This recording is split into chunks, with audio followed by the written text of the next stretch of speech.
అందరూ ఇంజినీరింగ్‌కో, డాక్టర్‌కో లేకపోతే business point of వ్యూలోనో వెళ్తారు. మీరు ఏమండి ఇంత ఈ సబ్జెక్ట్ తీసుకొని అక్కడి వరకు వెళ్లారు? ఇండియాలో ఆ సబ్జెక్ట్ అప్పటికి లేదు. రైట్. అప్పుడప్పుడే ఇంకా early 90s was the time when computers అన్నీ వస్తూ ఉన్నాయి.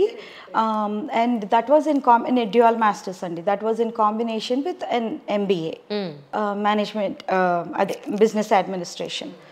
సో అంటే ఎప్పుడు నాకు ఇండియాకి వెనక్కి రావాలి, ఇక్కడే IAS ఆఫీసర్ అవ్వాలి, అలా చాలా ఉన్నింది.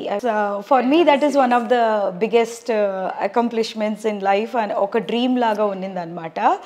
బట్ వెళ్ళి అక్కడ చదువుకోగానే పేరెంట్స్ అంటారు కదా, ఎవరికి రాని ఆపర్చునిటీ వచ్చింది నీకు వచ్చింది.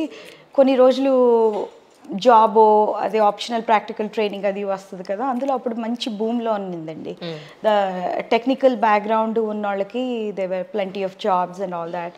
సో సరే OPT అయిపోయేంత వరకు చదువుకుందాము, జాబ్ చేద్దాము అది అని wanted to explore my opportunities.